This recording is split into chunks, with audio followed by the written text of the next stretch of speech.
కృష్ణా జిల్లా అవనిగడ్డ నియోజకవర్గంలో వైసీపీ పోరుబాట కార్యక్రమం జరిగింది. విద్యుత్ ఛార్జీల పెంపును నిరసిస్తూ మాజీ ఎమ్మెల్యే సింహాద్రి రమేష్ బాబు ఆధ్వర్యంలో విద్యుత్ సబ్ స్టేషన్ వద్ద శ్రేణులు నిరసన తెలిపాయి.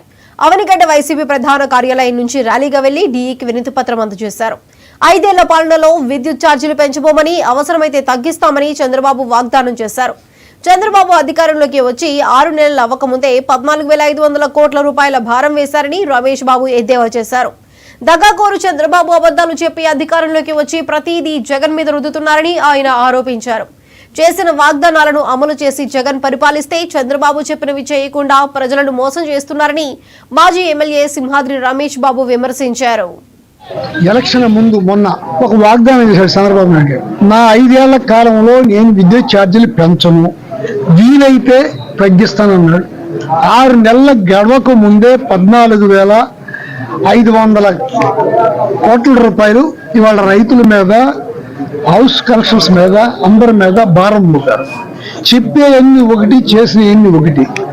ఇవాళ మీ అందరికీ దేశమంతా, రాష్ట్రం అంతా ఇవాళ ఆంధ్ర రాష్ట్రంలో చేసిన వాగ్దానాలు నెరవేరుస్తారా, నెరవేర్చాలని చూసినప్పుడు ఏ ఒక్కటి నెరవేర్చుకోకుండా మేము వాడిపోవడానికి కారణం మా జగన్మోహన్ రెడ్డి గారు, వాళ్ళు గెలవడానికి కారణం చంద్రబాబు నాయుడు గారు.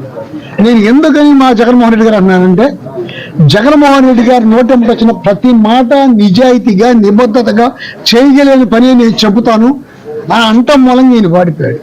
నేను ఏ పని అయినా చేస్తాను, మిమ్మల్ని ఆకాశంలో కూర్చోబెడతాను, స్వర్గానికి తీసుకెళ్తాను, భూమండం అంతా తిప్పుతాను అని చెప్పి వాగ్దానాలు చేసి మోసం చేసిన ప్రభుత్వం దగాగోరు ప్రభుత్వం చంద్రబాబు నాయుడు గారి ప్రభుత్వం. ఆయన గెలవడానికి కారణం అది, మేము వాడిపోవడానికి కారణం ఇది. ఇదంతా ఇప్పటికే ప్రజలు గమనించారు. ఆ గమనించిన దాన్ని ప్రజల మధ్యలో ఉన్నదాన్ని మేము బయటికి తీసుకురావడం కోసం ఇవాళ ప్రజల తరఫున ప్రతి ఇంటికి ఎస్సీలకి, ఎస్టీలకి 200 యూనిట్స్ దాటిన 200 యూనిట్ల వరకు ఫ్రీ ఛార్జ్ అన్నారు. ఇవాళ బాదురే పడుతున్నాయి బిల్లులు. అట్లాగే ఇవ్వాల్సిన అగ్రికల్చర్ కనెక్షన్స్ ఇవ్వటల్లా అన్ని రకాలుగా ఈ ప్రభుత్వం ఇబ్బంది పడుతుంది. అమ్మఒడి లేదు, రైతు భరోసా లేదు, నీకు 15,000, నీకు 15,000, నీకు 15,000 లేవు. ఇవి లేకోకుండా అన్ని అబద్ధాలు చెప్పి అధికారంలోకి వచ్చిన చంద్రబాబు నాయుడు గారు ఇవాళ ప్రతి పని జగన్మోహన్ రెడ్డి గారి మూలంగానే చేయలేకపోతున్నా అన్నాడు. ఎలక్షన్ ముందు మొన్న ఒక